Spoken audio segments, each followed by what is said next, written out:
السلام علیکم ورحمۃ اللہ وبرکاتہ۔ شادی کے فوراً بعد ہم اس پرانی حویلی میں شفٹ ہو گئے جو میرے شوہر کو وراثت میں ملی تھی۔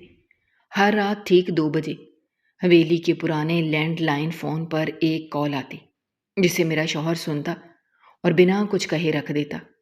ایک رات میں چپکے سے ایکسٹینشن اٹھا لی تاکہ سن سکوں کہ دوسری طرف کون ہے۔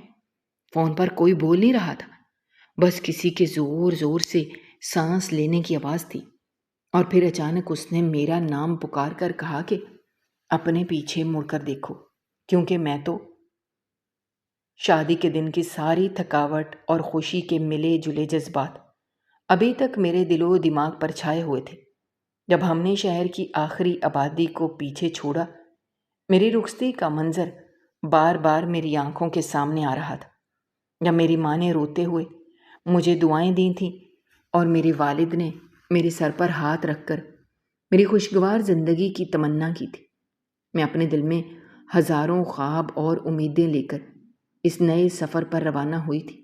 میرا سرخ عروسی جوڑا میری زندگی کی اس نئی شروعات کا آغاز تھا، اور میرے ہاتھوں پر لگی مہندی کی خوشبو ابھی تک پوری گاڑی میں پھیلی ہوئی تھی۔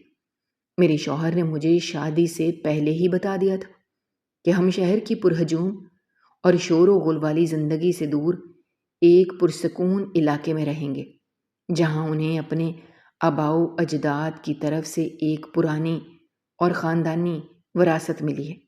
مجھے اس وقت یہ خیال بہت دل فریب لگا تھا کہ ہم ایک کھلی اور پرسکون جگہ پر اپنی نئی زندگی کا آغاز کریں گے، جہاں کوئی ہمیں پریشان کرنے والا نہیں ہوگا اور ہم ایک دوسرے کو زیادہ بہتر طریقے سے سمجھ سکیں گے۔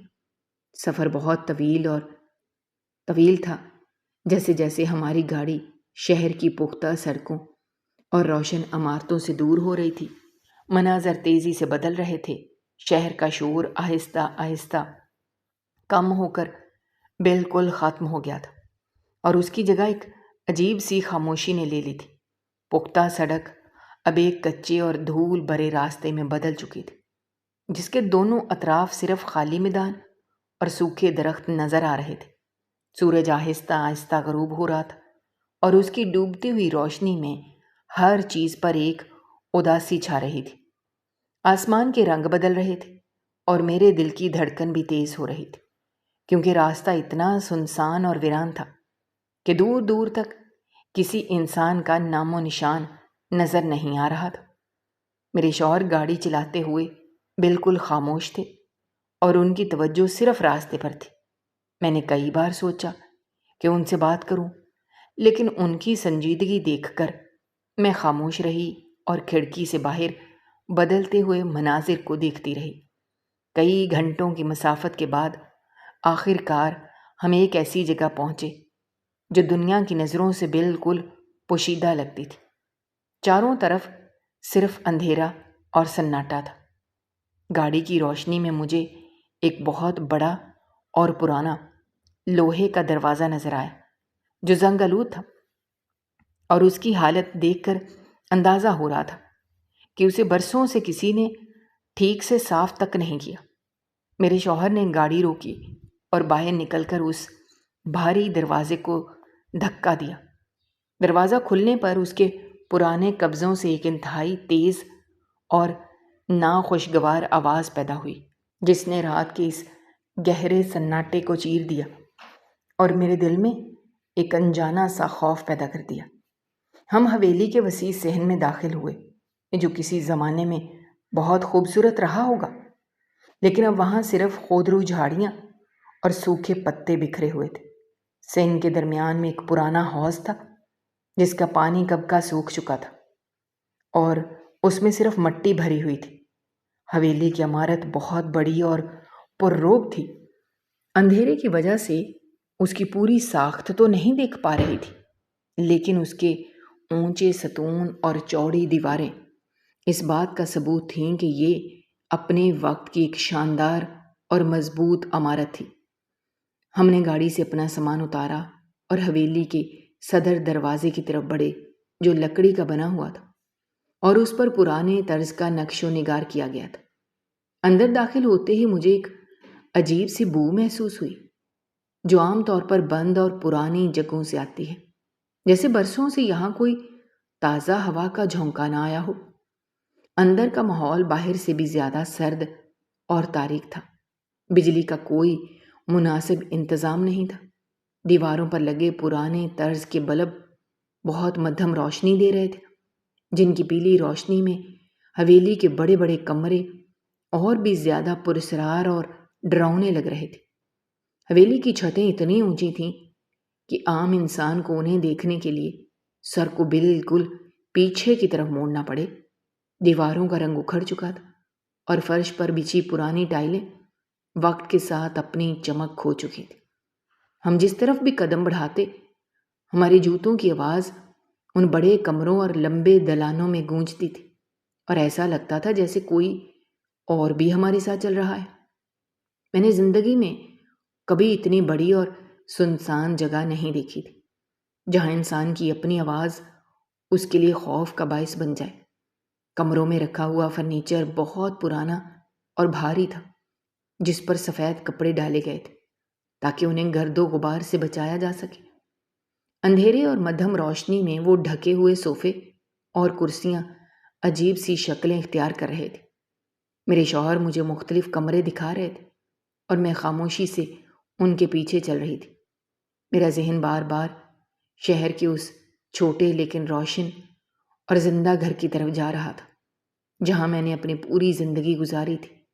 وہاں ہر وقت لوگوں کی چہل پہل رہتی تھی، بچوں کا شور اور پڑوسیوں کا آنا جانا لگا رہتا تھا، اور تنہائی کا تو کبھی احساس ہی نہیں ہوتا تھا۔ لیکن یہاں تو جیسے وقت کی سوئی رک گئی تھی اور زندگی نے چلنا چھوڑ دیا تھا۔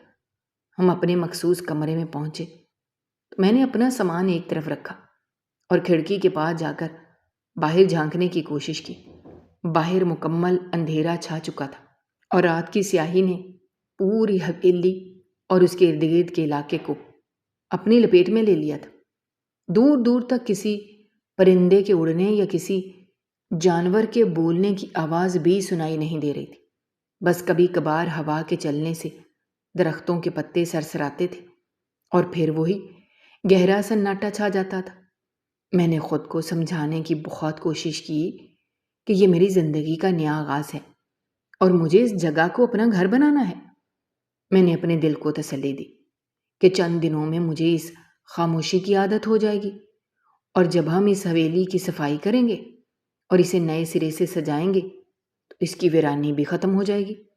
میں نے سوچا کل صبح اٹھ کر سب سے پہلے ان تمام کھڑکیوں اور دروازوں کو کھولوں گی تاکہ تازہ ہوا اور سورج کی روشنی اندر آ سکے اور اس جگہ کی بوسیدگی اور اداسی دور ہو سکے۔ میں نے مڑ کر اپنے شوہر کی طرف دیکھا، جو اپنے کاموں میں مصروف تھے۔ ان کے چہرے پر کوئی خاص تاثر نہیں تھا۔ وہ اس حویلی کی ہر چیز سے مانوس تھے، اس لیے شاید انہیں یہ سب عجیب یا خوفناک نہیں لگ رہا تھا۔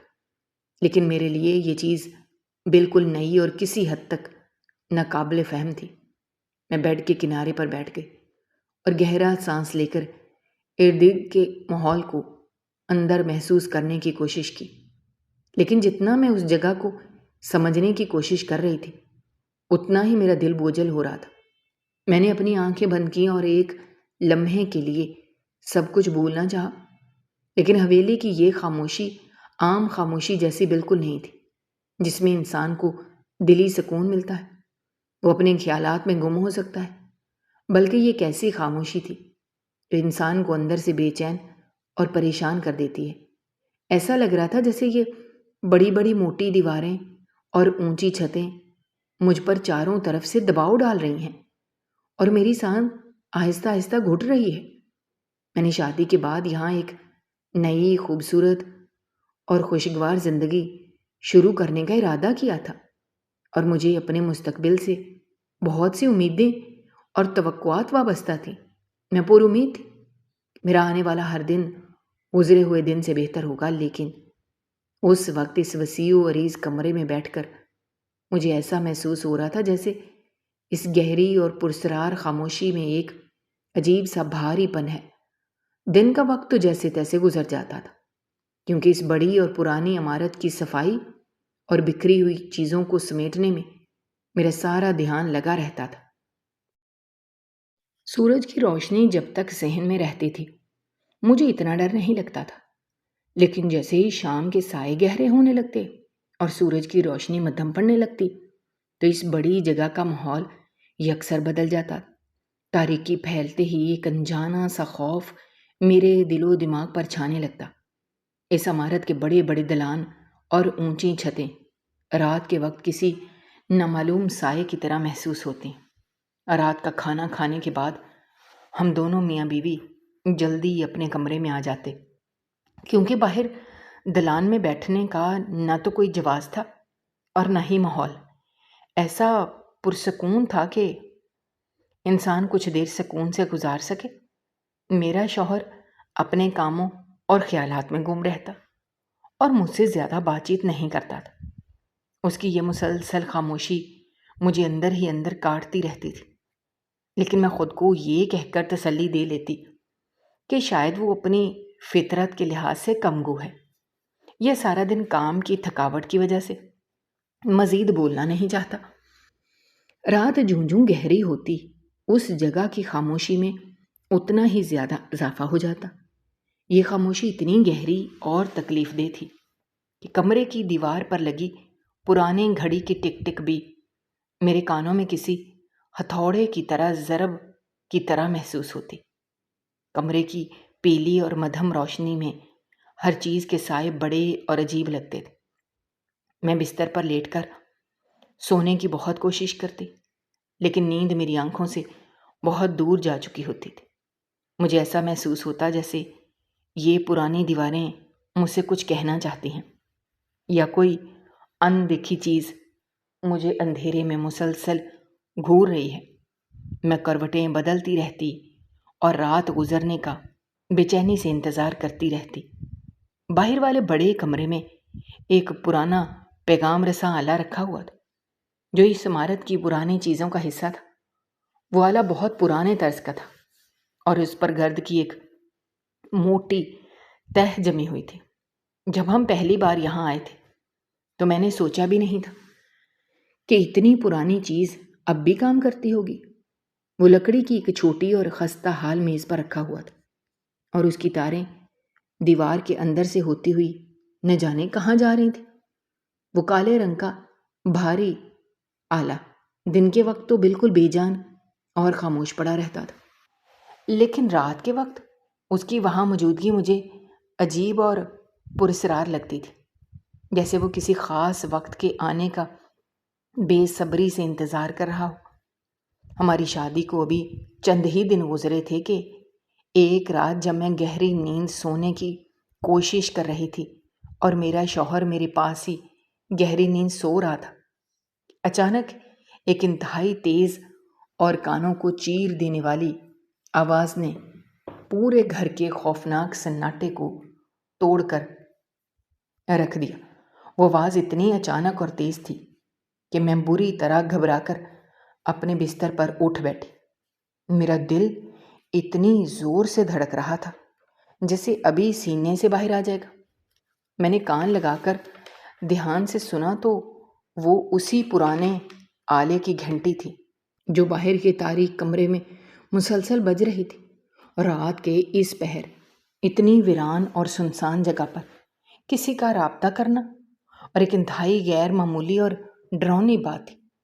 میں نے جلدی سے پریشانی کے عالم میں اپنے شوہر کی طرف دیکھا تو وہ بھی جاگ چکا تھا، لیکن میرے لیے سب سے زیادہ حیرت کی بات یہ تھی کہ اس کے چہرے پر ذرا برابر بھی پریشانی، گھبراہٹ یا حیرانی کا کوئی نام و نشان نہیں تھا، جیسے اسے اس بات کا پہلے سے علم ہو کہ رات کے اس پہر یہ گھنٹی بجے گی۔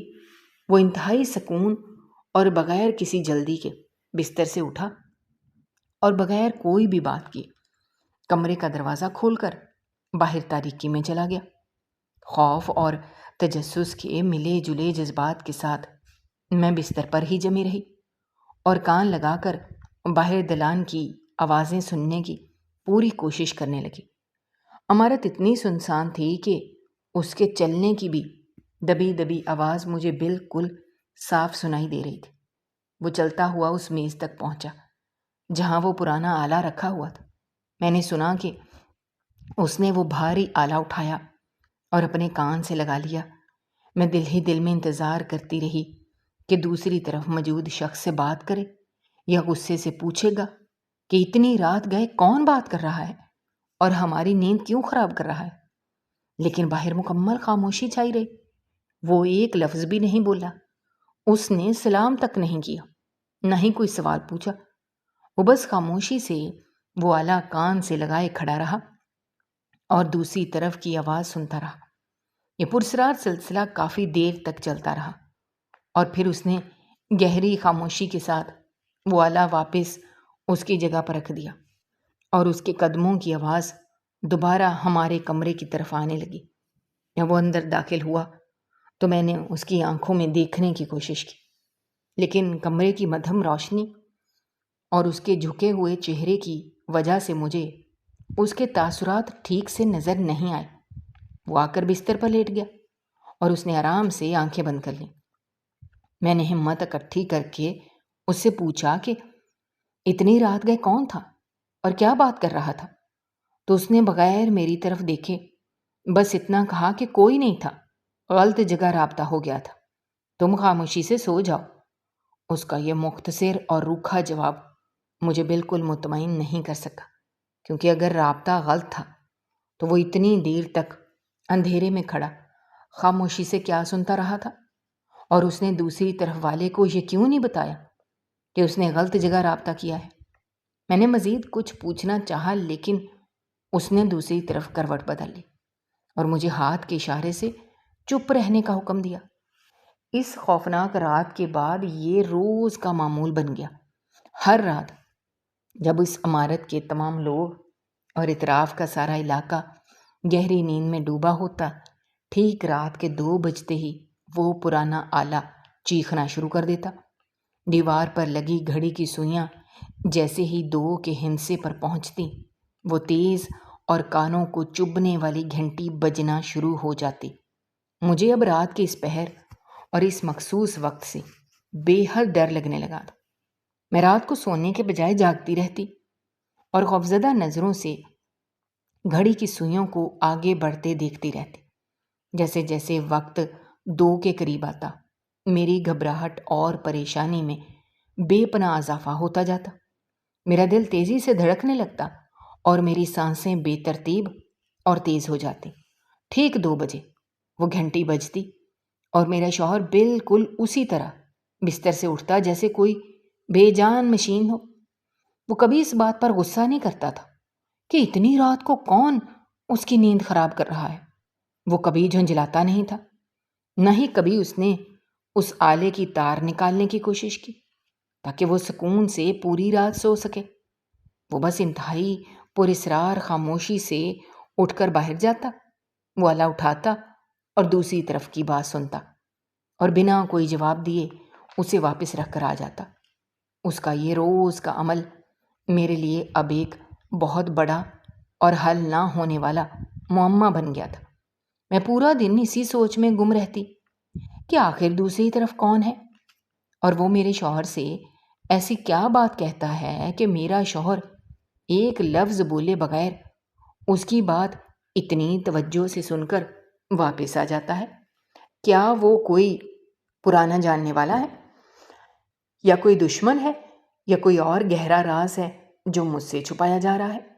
میں نے کئی بار دن کی روشنی میں اس آلے کے پاس جا کر اسے بغور دیکھا اور اس کی تاروں کا جائزہ لیا، لیکن اس میں بظاہر کوئی عجیب یا غیر معمولی بات نہیں تھی۔ وہ بس ایک عام سا پرانا آلہ تھا، لیکن رات کے 2 بجے وہ ایک خوفناک چیز بن جاتا تھا۔ میرے ذہن میں ہر وقت ہزاروں سوال گردش کرتے رہتے تھے جن کا کوئی تسلی بخش جواب میرے پاس نہیں تھا۔ میں اپنے شوہر سے بار بار پوچھنے کی کوشش کرتی، لیکن وہ ہر بار بات کو ٹال دیتا یا غصہ کرنے لگتا اور مجھے اپنے کام سے کام رکھنے کی تنبیہ کرتا۔ اس کا یہ نامناسب رویہ میرے لیے مزید پریشانی اور دکھ کا باعث بن رہا تھا۔ وہ دن کے وقت تو مجھ سے عام طریقے سے پیش آتا، لیکن جیسے ہی رات ہوتی اس کے رویے میں ایک عجیب سی سرد مہری اور دوری آ جاتی۔ وہ میری باتوں کا ٹھیک سے جواب نہ دیتا اور بس اس مخصوص وقت کا بے چینی سے انتظار کرتا رہتا۔ میں نے محسوس کیا کہ اس کے چہرے پر بھی ایک عجیب تھکاوٹ اور پریشانی رہنے لگی تھی، لیکن وہ مجھ سے اپنے دل کی کوئی بھی بات بانٹنے کو تیار نہیں تھا۔ میں اس بڑی اور ویران جگہ پر بالکل تنہا اور اکیلی ہو گئی تھی۔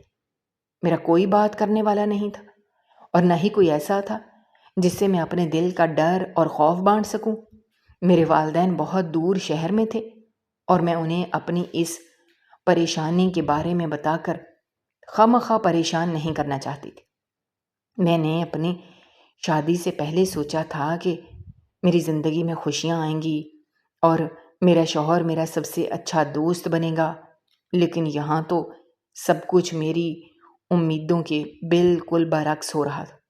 میرا شوہر مجھ سے جذباتی طور پر دور ہوتا جا رہا تھا اور اس کے اور میرے درمیان ایک بہت بڑی اور نظر نہ آنے والی دیوار کھڑی ہو گئی تھی۔ وہ دیوار اس راز کی دیوار تھی جو وہ رات کے اندھیرے میں اس پرانے آلے پر سنتا تھا۔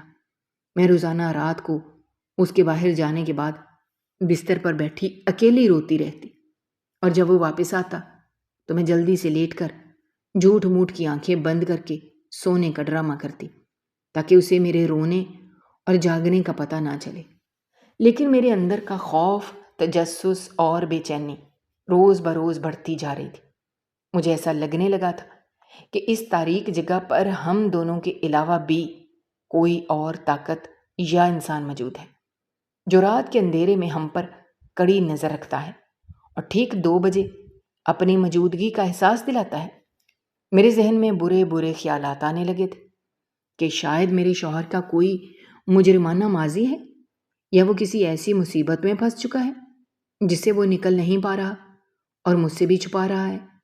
یہ مسلسل ذہنی دباؤ مجھے پاگل کر رہا تھا۔ مجھے ہر سائے سے ڈر لگنے لگا تھا اور رات کا اندھیرا میری جان نکالنے کے لیے کافی ہوتا تھا۔ میں ہر وقت اسی سوچ میں رہتی کہ وہ شخص جو دوسری طرف سے رابطہ کرتا ہے وہ کوئی انسان یا کوئی مخلوق جو میرے شوہر کو اپنے قابو میں کیے ہوئے ہے۔ ان کا یہ روز کا معمول اور خاموشی میرے دل میں وہم پیدا کر رہی تھی۔ میرا تجسس اور خوف اب حد سے زیادہ بڑھ چکا تھا اور میں نے پختہ فیصلہ کر لیا تھا کہ چاہے مجھے کسی بھی خطرے کا سامنا کیوں نہ کرنا پڑے، مجھے اس اندھیرے اور گہری خاموشی میں چھپے ہوئے اس پراسرار راز کو جاننا ہی ہوگا۔ میں مزید اس طرح ہر رات جاگ کر اور وہم کا شکار ہو کر اپنی زندگی کو تباہ نہیں کر سکتی تھی۔ میرے علم میں یہ بات آ چکی تھی۔ اس بڑی اور پرانی عمارت کے ایک دوسرے اور پچھلے حصے میں موجود ایک بند کمرے میں بھی اسی پرانے رابطے والے آلے کا ایک اور حصہ موجود ہے جسے ہم عام طور پر ساتھ ملا ہوا آلہ کہتے ہیں اور اس پر اسی وقت کوئی بھی بات مکمل طور پر سنی جا سکتی ہے جب باہر والا مرکزی آلہ استعمال کیا جا رہا ہو۔ میں نے اپنے دل و دماغ میں ایک پختہ ارادہ کر لیا کہ آج رات جب بھی وہ مخصوص گھنٹی بجے گی تو میں بزدلوں کی طرح اپنے بستر پر لیٹ کر کانپنے کے بجائے اس دوسرے تاریک کمرے میں جاؤں گی اور وہ آلہ اٹھا کر خود سنوں گی کہ آخر دوسری طرف کون انسان ہے اور وہ میرے شوہر کو رات کے اس پہر کیا پیغام دیتا ہے۔ دن بھر میں ایک عجیب سی بے چینی اور اضطراب کا شکار رہی اور سورج ڈھلنے اور رات ہونے کا انتظار میرے لیے ایک کڑا امتحان بن گیا۔ جب رات کی سیاہی چاروں طرف پھیل گئی اور میرا شوہر اپنی عادت کے مطابق گہری نیند سو گیا تو میں بستر پر لیٹ کر جاگتی رہی اور دیوار پر لگی گھڑی کی سوئیوں کو ٹک ٹک کرتے اور آہستہ آہستہ آگے بڑھتے دیکھتی رہی۔ میرے دل کی دھڑکن گزرتے وقت کے ساتھ ساتھ انتہائی تیز ہوتی جا رہی تھی۔ جب رات کے 1:45 بج چکے تو میں انتہائی احتیاط اور خاموشی سے اپنے قدموں کی آواز کو دباتے ہوئے بستر سے اٹھی اور اس پچھلے اور ویران کمرے کی طرف چل پڑی جہاں وہ دوسرا آلہ رکھا ہوا تھا۔ وہ کمرہ بالکل تاریک اور خوفناک تھا۔ وہاں اندھیرا اتنا گہرا اور ٹھوس تھا کہ مجھے اپنے ہاتھ بھی ٹھیک سے نظر نہیں آ رہے تھے۔ میں نے دیوار کے ساتھ ساتھ اپنے ہاتھوں کو ٹٹولتے ہوئے چلنا شروع کیا اور اس پرانی میز تک پہنچ گئی جہاں وہ آلہ موجود تھا۔ میں وہیں خاموشی سے کھڑی ہو کر اس مخصوص وقت کا انتظار کرنے لگی۔ ٹھیک 2 بجے ہمیشہ کی طرح باہر والے بڑے دلان میں اس مرکزی آلے کی وہ تیز اور ناخوشگوار گھنٹی بجنا شروع ہوئی، اور میں نے صاف سنا کہ میرے شوہر کے کمرے کا دروازہ کھلا اور اس کے قدموں کی جانی پہچانی آواز دلان کی طرف گئی۔ میں نے اپنی حواس کو بالکل چکنا کر لیا۔ جیسے ہی مجھے اندازہ ہوا کہ اس نے باہر سے وہ آلہ اٹھا لیا ہے، میں نے بھی انتہائی احتیاط اور بغیر کوئی بھی آواز پیدا کیے اپنے سامنے رکھے اس دوسرے آلے کو اٹھایا اور مضبوطی سے اپنے کان کے ساتھ لگا لیا۔ میرا دل اتنی تیزی سے میرے سینے میں دھڑک رہا تھا کہ مجھے سچ میں یہ ڈر لگنے لگا کہ کہیں اس دھڑکن کی آواز دوسری طرف نہ چلی جائے۔ آلہ کان سے لگاتے ہی مجھے سب سے پہلے ایک بہت گہری اور طویل خاموشی کا احساس ہوا۔ دوسری طرف سے کوئی بھی انسان بات نہیں کر رہا تھا۔ میں نے خوف کے مارے اپنی سانسیں تک روک لیں تاکہ میری وہاں موجودگی کا کسی کو ذرا سا بھی علم نہ ہو سکے۔ چند لمحوں کی اس خوفناک اور جان لیوا خاموشی کے بعد مجھے دوسری طرف سے کسی کی انتہائی زور زور سے اور تیزی سے سانس لینے کی آواز آنا شروع ہو گئی۔ وہ سانسیں اتنی بھاری، تیز اور بے ترتیب تھیں جیسے کوئی بہت غصے کی حالت میں ہو یا کوئی بہت لمبا اور تھکا دینے والا سفر طے کر کے آیا ہو۔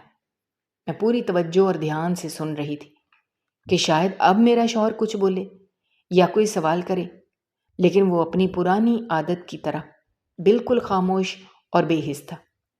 صرف اس اجنبی انسان کی بھاری اور ڈراؤنی سانسوں کی آواز اس آلے کے ذریعے میرے کانوں میں گونج رہی تھی۔ میری ٹانگیں اس نامعلوم خوف کی وجہ سے بری طرح کانپنے لگی تھیں۔ سردی کے باوجود میرے ہاتھ پسینے سے مکمل طور پر بھیگ چکے تھے۔ اچانک ان بھاری سانسوں کے درمیان سے ایک انتہائی سرد اور کرخت انسانی آواز ابھری۔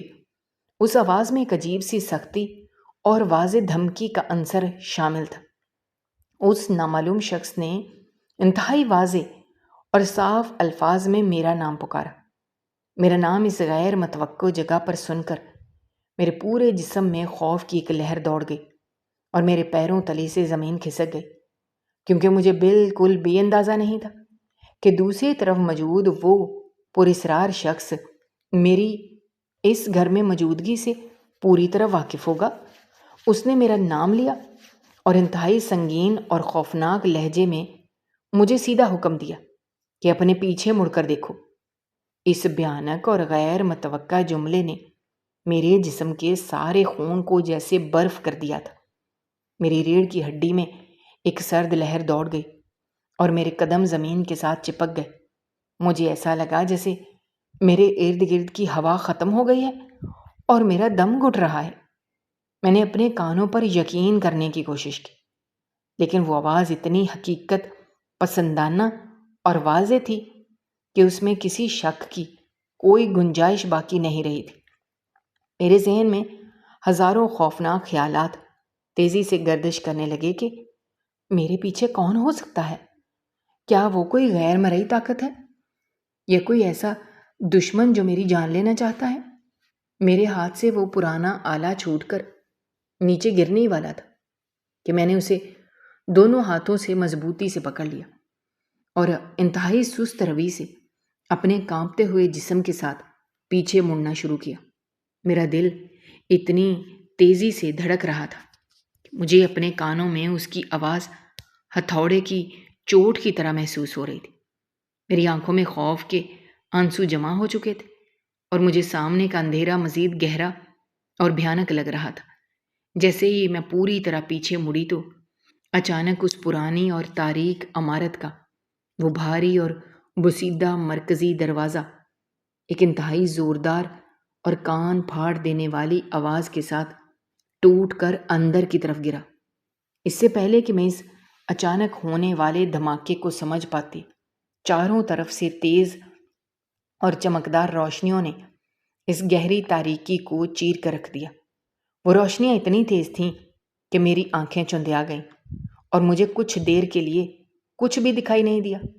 اس کے ساتھ ہی بہت سارے لوگوں کے بھاری قدموں کی آوازیں اس عمارت کے بڑے دلان میں گونجنے لگی۔ میں نے اپنے ہاتھوں سے آنکھوں کو بچاتے ہوئے سامنے دیکھنے کی کوشش کی تو میرے ہوش اڑ گئے۔ سامنے کوئی بھوت یا سایہ نہیں تھا، بلکہ قانون نافذ کرنے والے ادارے کے بہت سے اہلکار کھڑے تھے۔ ان کے ہاتھوں میں بھاری ہتھیار تھے اور انہوں نے پورے گھر کو چاروں طرف سے گھیرے میں لیا ہوا تھا۔ ان میں سے کچھ افراد تیزی سے دوڑتے ہوئے میرے شوہر کی طرف بڑھے، جو اس وقت تک دلان میں کھڑا تھا، اور اس کی وہ روزانہ والی خاموشی اور سکون اب مکمل طور پر غائب ہو چکا تھا۔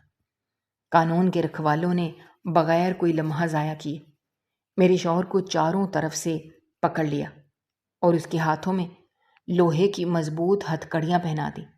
میرا شوہر، جس کا چہرہ ایک پرسرار سکون میں رہتا تھا، اب خوف اور گھبراہٹ کی تصویر بنا ہوا تھا۔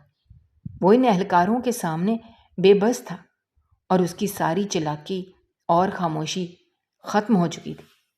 میں اس سارے منظر کو ایک بت کی طرح کھڑی دیکھ رہی تھی، اور میرا دماغ یہ سب کچھ سمجھنے سے بالکل قاصر تھا کہ میری زندگی میں یہ اچانک کیا طوفان آ گیا۔ تبھی ایک اعلیٰ تفتیشی اہلکار میری طرف بڑھا۔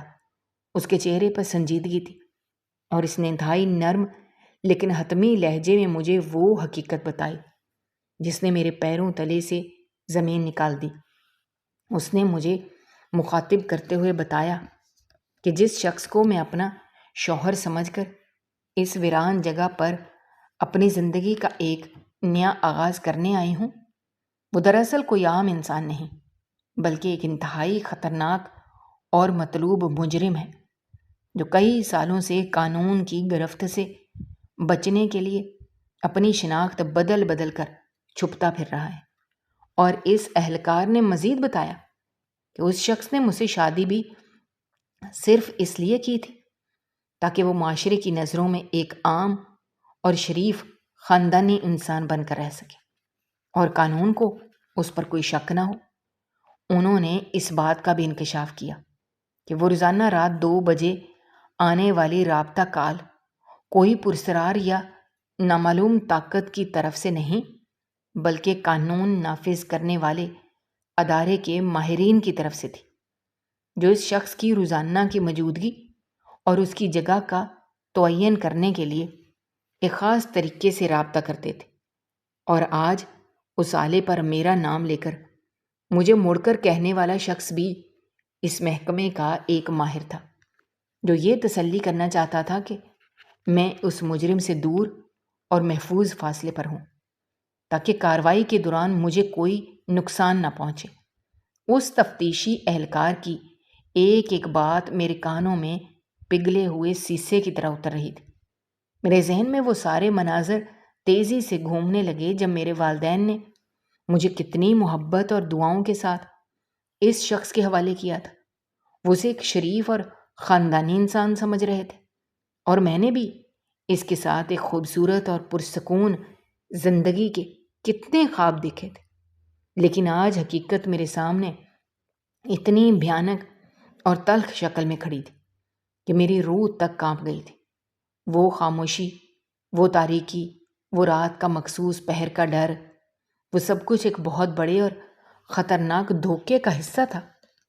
میں نے راتے ہوئے اپنے شوہر کی طرح دیکھا، جو اب سر جھکائے قانون کے رکھوالوں کے گھیرے میں کھڑا تھا۔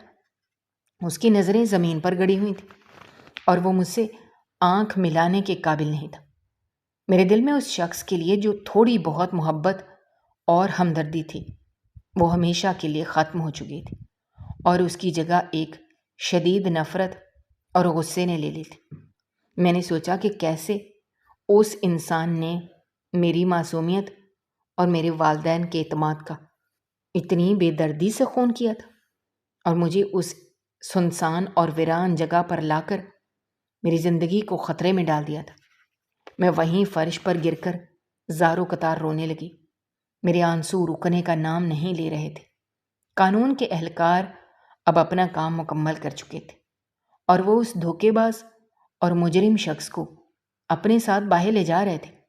باہر ان کی گاڑیوں کی سرخ اور نیلی بتیاں اس عمارت کی ٹوٹی ہوئی دیواروں پر پڑ رہی تھیں اور ان کی روشنی میں یہ جگہ مزید بھیانک لگ رہی تھی۔ اہلکاروں نے مجھے مکمل تحفظ فراہم کرنے کی یقین دہانی کرائی اور مجھ سے کہا کہ میں اپنا ضروری سامان اکٹھا کر لوں، کیونکہ اب اس جگہ پر میرا مزید رکنا نہ تو محفوظ تھا اور نہ ہی مناسب تھا۔ میں نے اپنے آنسو صاف کیے اور بوجھل قدموں کے ساتھ اپنے اس کمرے کی طرف بڑھی جسے میں نے اپنا نیا گھر سمجھا تھا۔ میں نے اپنا وہ سارا سامان جو میں کتنے شوق اور ارمانوں سے لائی تھی تیزی سے ایک بیگ میں ڈالنا شروع کیا۔ مجھے اس سامان میں سے اب کوئی خوشبو یا خوشی محسوس نہیں ہو رہی تھی، بلکہ ہر چیز پر مجھے اس دھوکے باز انسان کا سایہ نظر آ رہا تھا۔ میں بس جلد از جلد اس منحوس جگہ سے نکلنا چاہتی تھی۔ سامان باندھنے کے بعد میں نے اپنا ذاتی آلہ نکالا اور روتے ہوئے اپنے والدین سے رابطہ کیا۔ میں نے انہیں روتے ہوئے وہ ساری دل خراش حقیقت بتائی اور ان سے کہا کہ وہ مجھے یہاں سے لے جانے کے لیے فوری طور پر آ جائیں۔ میرے والدین میری بات سن کر شدید صدمے اور پریشانی کا شکار ہو گئے، لیکن انہوں نے مجھے تسلی دی اور فوراً میرے پاس پہنچنے کا وعدہ کیا۔ میں اپنا بیگ لے کر اس عمارت کے صحن میں آ کر بیٹھ گئی اور اس خوفناک رات کے گزرنے کا انتظار کرنے لگی۔ آسمان پر اب تاریکی آہستہ آہستہ کم ہو رہی تھی اور مشرق کی جانب سے صبح کی سفیدی نمودار ہونا شروع ہو گئی تھی۔ پرندوں کے جاگنے کی آوازیں آنے لگی تھیں جو اس بات کا اعلان کر رہی تھی کہ رات کا خوفناک اندھیرا اور یہ ساری وحشت اب ختم ہو چکی ہے۔ میں نے اس پرانی اور ٹوٹی ہوئی عمارت کی طرف آخری بار دیکھا جو اب صبح کی روشنی میں اپنی ساری پرسراریت کھو چکی تھی۔ وہ محض ایک پرانی اور بسیدہ جگہ تھی جہاں ایک مجرم نے اپنا ٹھکانہ بنایا ہوا تھا۔